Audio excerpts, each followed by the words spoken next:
She was once regarded as one of the purest, most wholesome icons of American television in the 1970s. Susan Dey, a teenage girl who had just turned 18, suddenly shot to fame and became a pop culture icon. Her pristine beauty, natural talent, and smile melted the hearts of millions. Yet despite shining brilliantly on screen as the perfect Laurie Partridge, her life behind the scenes was filled with countless cracks. Her childhood was shattered when her mother died when she was only 8 years old. The suffocating pressure of fame drove her into such an extreme dieting regimen that her body nearly collapsed. A secret love for a co-star also ended, not in romance, but in betrayal exposed across the pages of the tabloids. In the end, she walked away from Hollywood, turned down reunion offers, and severed all ties with a past that had once caused her so much pain. What happened to the star who had once been celebrated as America's youthful treasure? Why would an icon at the height of her glory choose to quietly walk away? And what truth lay hidden behind the smile Susan Dey had always tried so hard to protect? This is the untold story of where dazzling fame collided with the quietest tragedies of a life behind the curtain. Susan Dey was born on December 10, 1952, in Illinois into a middle-class family, with a father who was a newspaper editor and a mother who was a nurse. Her childhood seemed destined to pass peacefully, just like that of countless other children. But life did not allow that peace to last. When Susan was 8 years old, her mother suddenly passed away. That shock became a silent wound that stayed with her throughout her life. It was both the beginning of her pain and the source of a void that could never be filled. Young Susan did not scream or rebel. Instead, she learned to remain silent, withdraw into herself, and grow up sooner than her years. After that heartbreaking loss, Susan's father moved the children to New York, where he remarried Gail, a practical and perceptive woman. More than just a stepmother, Gail inadvertently became the person who opened the door to Susan's future. Recognizing her distinctive beauty and natural innocence, she took photographs of Susan and sent them to modeling agencies. At the time, Susan herself still did not believe in her own worth. But Gail continued pushing her toward the spotlight, a place that would later carry her to the pinnacle of fame, while also dragging her into emotional depths from which she would struggle to escape. Susan landed her first modeling contracts when she was only 15 years old. Her gentle beauty, soulful eyes, and presence that was both innocent and alluring helped her stand out among other teenage models. For the first time, Susan experienced a sense of recognition, something she had previously worried she did not deserve. But she could not have known that fame arriving so early would eventually demand a steep price. The photographs and magazine covers were only the beginning of a rapidly accelerating career that Susan had never been emotionally prepared to face. In 1970, when Susan Dey had just turned 18, one of her modeling photographs unexpectedly caught the eye of an ABC producer. And from that moment on, her destiny took an entirely different path. Despite having no formal acting training and no experience in film or television, she still won the role of Laurie Partridge in the musical sitcom The Partridge Family after only a few auditions. Her natural charm, expressive eyes, and pure musical talent convinced the producers that they had found the ideal teenage girl Americans had always wanted to see. And they were right. Laurie Partridge immediately became one of the most beloved characters on television in the early 1970s. The Partridge Family became a cultural phenomenon from its very first season. With ratings soaring, hit albums, and an unprecedented explosion of fan enthusiasm. Susan's face appeared everywhere, from posters and magazines to school notebooks and bedroom walls across America. Every week, the studio received countless letters from fans, while Susan, the girl who had stumbled into modeling thanks to her stepmother's encouragement, suddenly became the nation's teenage idol, so quickly that her young heart could hardly adjust. But to preserve that image of the perfect girl, Susan had to sacrifice her own health. The producers constantly pressured her, demanding that she remain as thin as possible to conform to the beauty standards of television at the time. Afraid of criticism and obsessed with how the public perceived her, she began following an extreme diet. At times, she survived on nothing but carrots and celery. Her weight dropped to just 41 kilograms. Her arms became so thin that they looked as though they might break at the slightest touch. Yet whenever the cameras started rolling, she still smiled as if everything were perfect. Despite having no professional musical background, Susan devoted all her energy to learning acting, harmonizing, and playing the piano while filming. She learned as she worked, struggling to catch her breath under the weight of her sudden fame. The Partridge Family ran for 4 seasons, producing numerous charting songs, best-selling albums, and a string of television award nominations. The brighter the spotlight shone, the deeper the cracks within Susan became. At the very height of her career, she found herself facing a terrifying emptiness. Who could truly understand the loneliness of a girl forced to grow up far too soon? In 1972, as the show's fame spread across America, Susan made her big screen debut in Skyjacked, starring alongside Hollywood legend Charlton Heston. Just 2 years earlier, she had never even stood in front of a camera. Now, she was appearing on the big screen. The experience was both exhilarating and frightening. Although she did not play the lead, the role was enough for audiences and filmmakers to realize that Susan possessed more than just a smile and teenage beauty. She had the potential to become a genuine actress. That same year, she published the book Secrets on Boys, Beauty and Popularity, becoming a role model for teenage girls across America.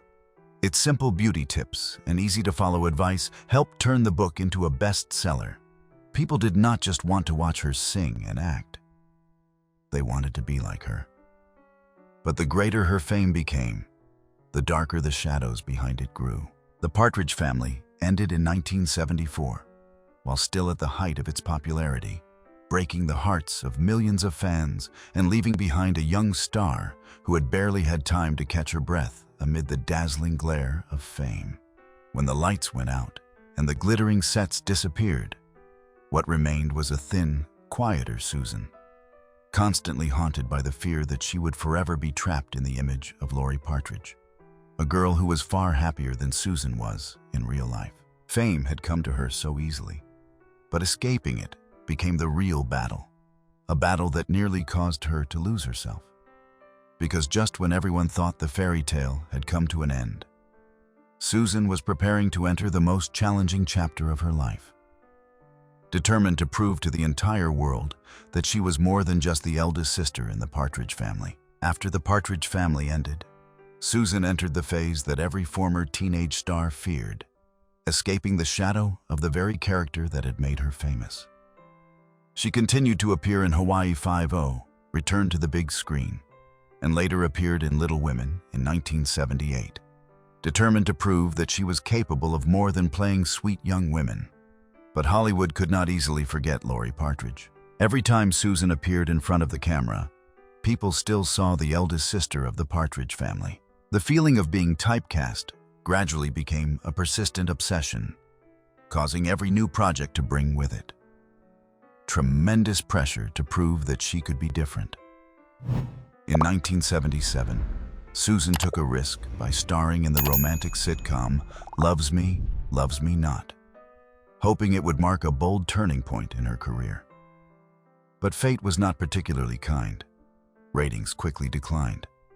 The show was canceled after only 6 episodes. That failure became a harsh reminder that escaping her past would be far more difficult and painful than she had ever imagined. Nevertheless, that same year, she delivered a powerful performance in Mary Jane Harper Cried Last Night, playing a young mother struggling with psychological breakdown. Positive reviews from critics proved that behind her wholesome, gentle image was an actress capable of reaching into the deepest corners of human emotion.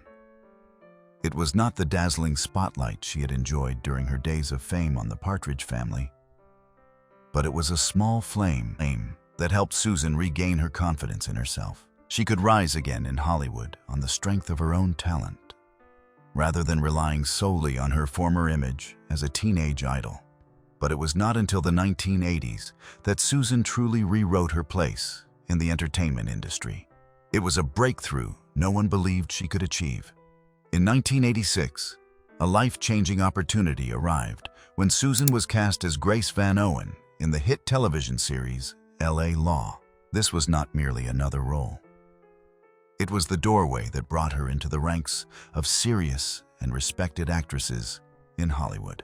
L.A. Law brought together a talented, creative team, portraying the fiercely competitive legal world of Los Angeles through high-profile cases that had once shaken American society. Against that backdrop, Grace Van Owen, initially a sharp prosecutor who later became a strong, independent, and compassionate judge, quickly emerged as one of the show's central characters. The role demanded precision in every legal detail, while also requiring emotional depth to portray the moral conflicts faced by a woman who was the head of her household. Susan portrayed the character with remarkable maturity, her gaze cold and resolute in the face of crime, while still allowing audiences to see the cracks hidden beneath that powerful exterior. L.A. Law quickly became a cultural phenomenon, attracting tens of millions of viewers each week and helping NBC dominate prime time. For Susan personally, 1988 brought her the Golden Globe Award for Best Actress, along with 3 consecutive Emmy nominations. It was a spectacular transformation for a star who had once faced doubts after the Partridge family. Beyond acting, Susan was also fiercely protective of her character's depth.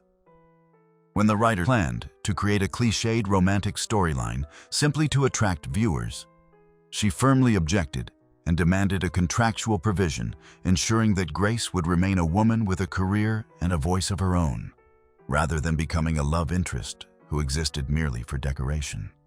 It was precisely that stance that transformed Grace Van Owen into a symbol of the modern woman.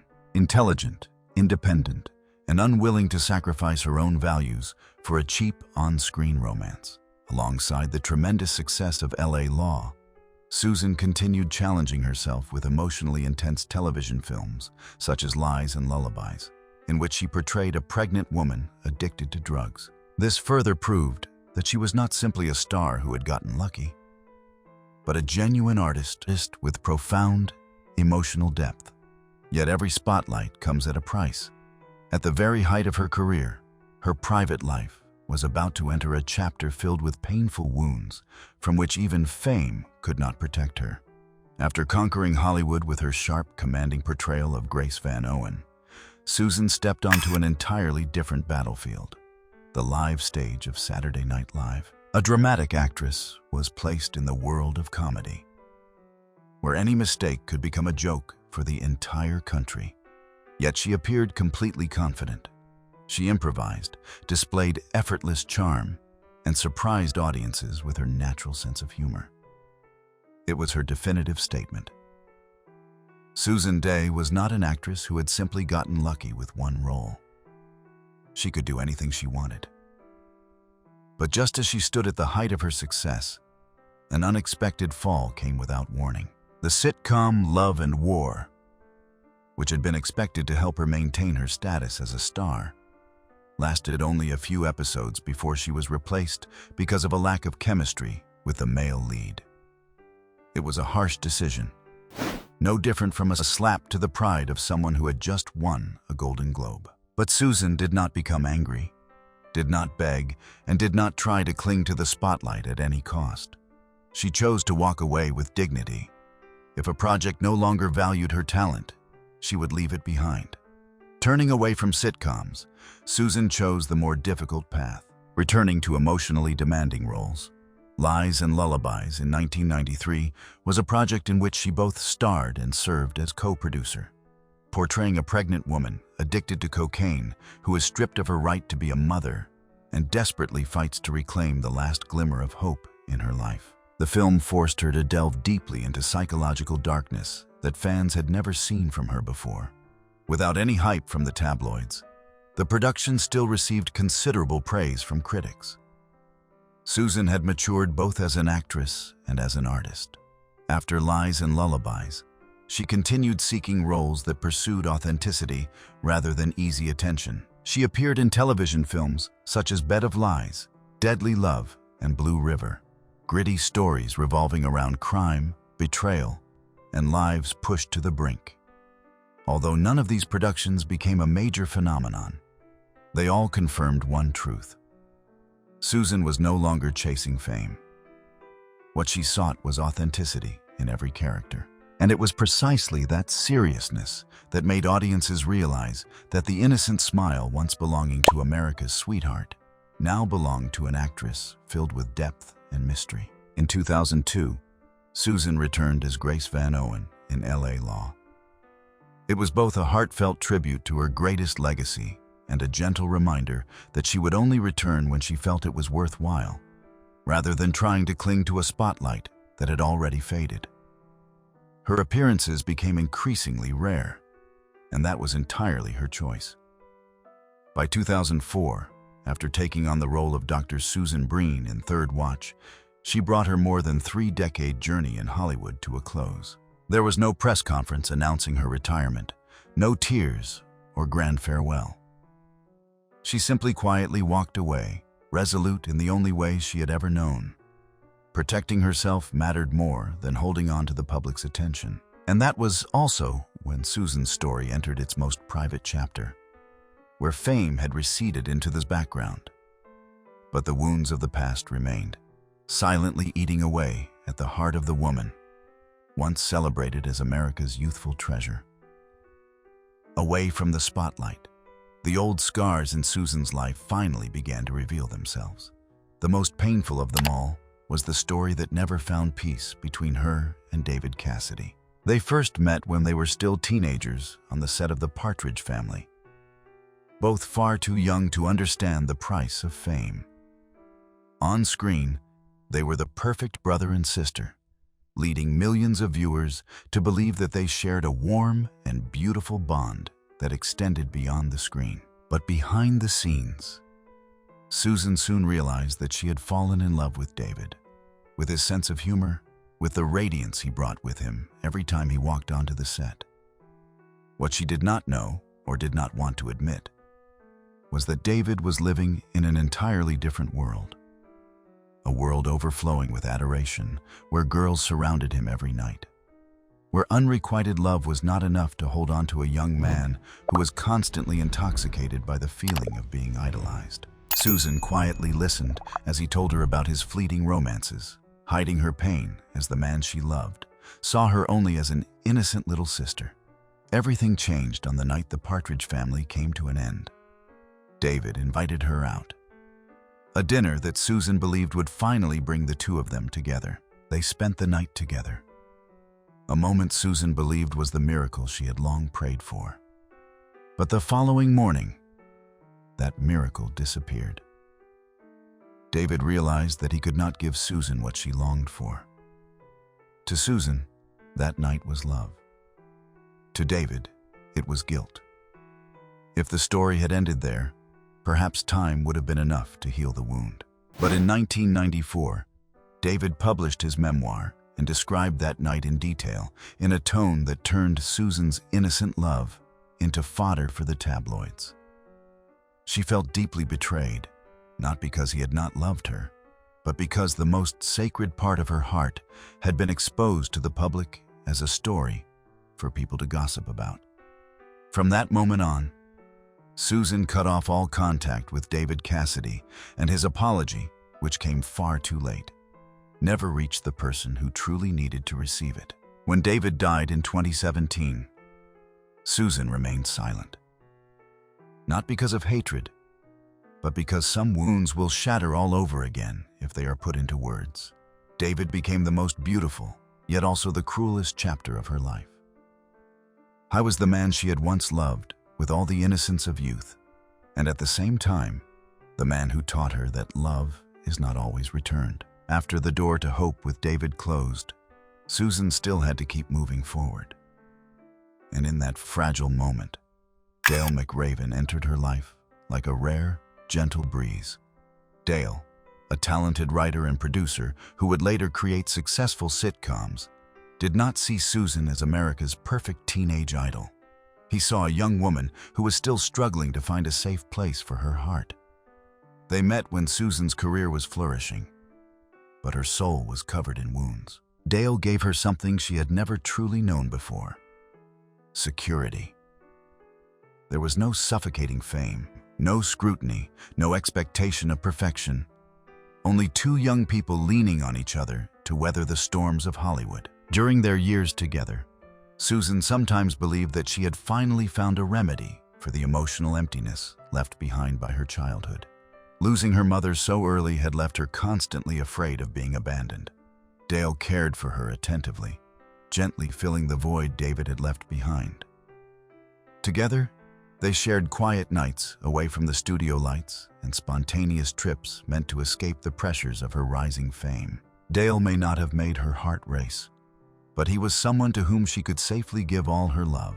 Yet Susan was being drawn ever deeper into the whirlwind of fame. While Dale remained behind the scenes, she had to choose between that quiet love and a career expanding beyond anything she had ever imagined. Between the spotlight and the comfort of peaceful arms that offered no promise of lasting forever. As the Partridge family reached the height of its success, the distance between them grew as well. Not because there was no love, but because life had pushed each of them in a different direction. Eventually, they parted ways.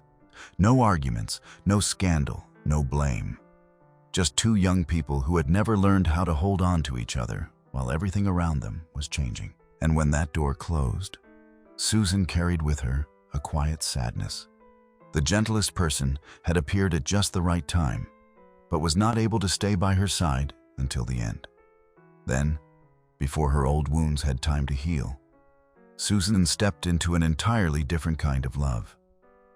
A relationship that seemed destined to become a safe haven, but ultimately led her into a challenging marriage, forcing her once again to learn how to protect her heart. After her gentle romance with Dale came to an end, life led Susan down an entirely different path, where she met an older, more experienced man with an established position in the entertainment industry, Lenny Herschen.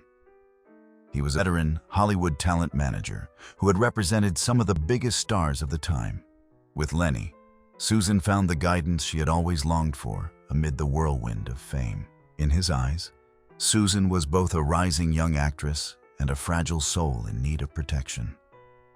Their love was not as passionate as the romances of youth, but it was steady enough for Susan to believe in a secure future.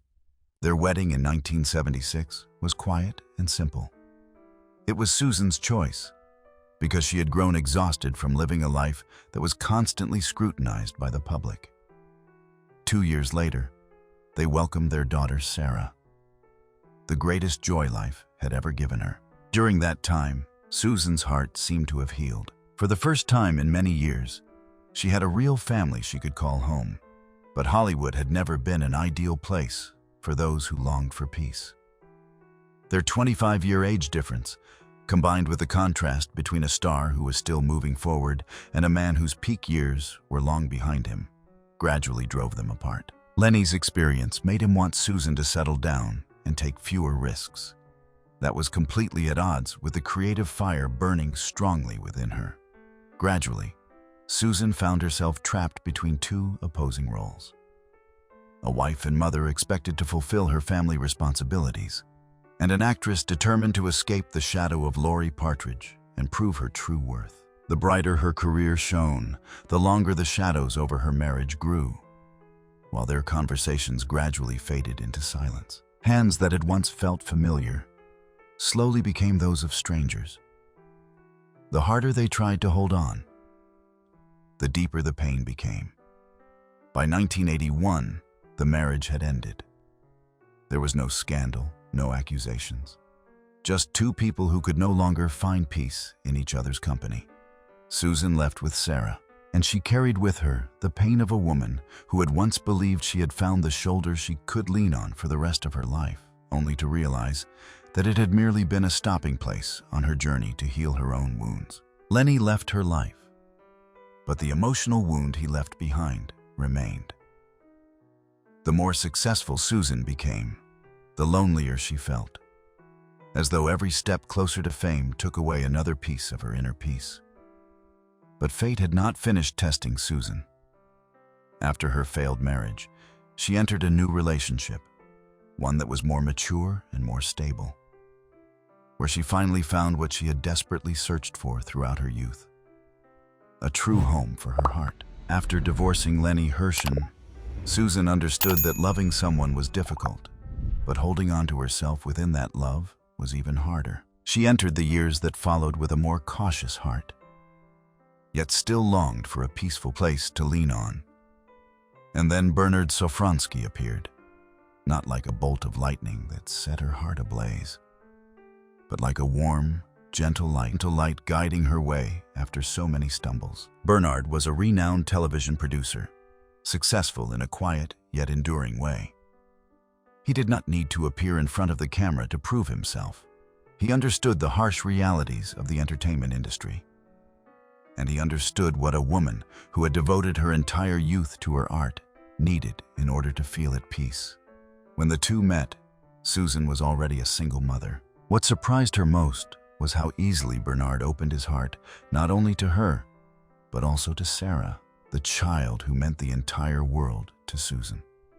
This love did not make noisy headlines in the press.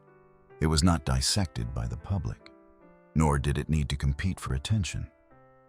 Their relationship simply grew naturally, as though they both understood that the strongest kind of love was the kind that did not need to prove itself. In 1988, they quietly married, a choice that spoke volumes. Susan no longer wanted to turn love into a performance. She chose a man who knew how to listen, who was patient, and most importantly, who respected her silence. Bernard never tried to change Susan or mold her according to his expectations, something the men before him had never truly been able to do. In the years that followed, they moved away from the bustle of Hollywood and built a simpler life in New York. There were no more cheers from fans, no more dazzling lights following her every step. But there were also no more silent tears in the darkness. They devoted their time to family and to the things fame had never given Susan: trust, security, and finally, the feeling that she truly belonged somewhere. Of course, no marriage is perfect. They still disagreed and still had to confront their differences. But instead of allowing the cracks to become wounds, they chose to sit down together and repair them. That was exactly what Susan needed after years of chasing a love she had never been able to name.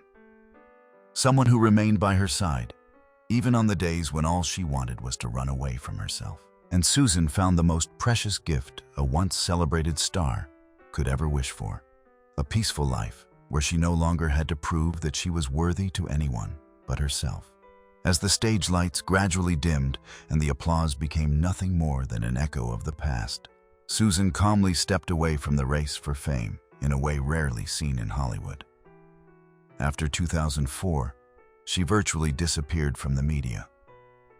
There were no new acting roles, nor did she appear at industry events. Instead, she chose a peaceful life with her second husband, Bernard Sofronsky, in a small town in upstate New York, where there were no paparazzi lurking around or fans waiting outside her door. For Susan, it was the ideal place to rest and heal the wounds that remained from her years of glory. Her neighbors rarely saw her, and when they did, they simply saw an ordinary woman taking a walk with her family or picking up a few things at a local store. Susan spent her time reading, gardening, and enjoying the small, ordinary pleasures she had missed during the many years she had spent relentlessly pursuing fame. She did not use social media, make public statements, or have any desire to reconnect with her past on the Partridge family, especially after the deep wounds involving David Cassidy. Although she had stepped away from the spotlight, Susan continued to contribute quietly. She remained actively involved in supporting survivors of sexual assault through the UCLA Rape Treatment Center, where she had once served as a board member at the height of her career. She may no longer have been receiving golden trophies, but she continued to leave her mark through compassion, an entirely different kind of light, gentle yet enduring. In the memories of American television audiences, the name Susan Dey will forever be associated with two iconic female characters from two different eras. The wholesome Laurie Partridge, who brought smiles to the entire country in the early 1970s, and the powerful Grace Van Owen, who helped change the way Hollywood portrayed intelligent women in the 1980s. Two roles, two milestones, but only one woman. Her career may not have lasted as long as those of many others, but the impact she made remains unmistakable. The Partridge family gave popular culture an irreplaceable symbol of youth. While her role in LA law vividly demonstrated that women were fully capable of commanding powerful dramatic roles in an industry that had long been dominated by men. And beyond the entertainment world, Susan used her voice to support survivors of sexual violence, a deeply humane chapter in a life that might otherwise have seemed defined only by glamour.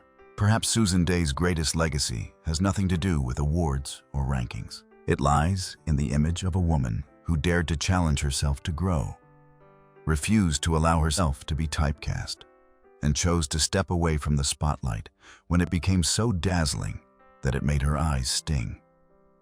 Her story serves as a reminder to Hollywood. Behind the glamour, there is always a battle to protect one's identity, and not everyone is brave enough to win it. Susan Dey was once a star who shone so brightly that all of America could not take its eyes off her. But no spotlight, no matter how brilliant, could illuminate the pain buried deep inside. She endured a childhood marked by loss, a pure love exposed to the public, an eating disorder that silently ravaged her body, and career disappointments that gradually shook her confidence. Even so, she always rose again, determined to live life on her own terms. Today, Susan chooses quiet over noise, peace over fragile glory, and that choice became her final beauty. An icon of American youth who finally learned how to love herself after years of sacrificing herself for the spotlight. Now, after hearing Susan Dey's story, what do you think about her decision to give up fame in order to rediscover herself? Leave a comment below, and don't forget to subscribe to the channel to continue following the brilliant yet deeply quiet journeys of people who were once loved by the entire world.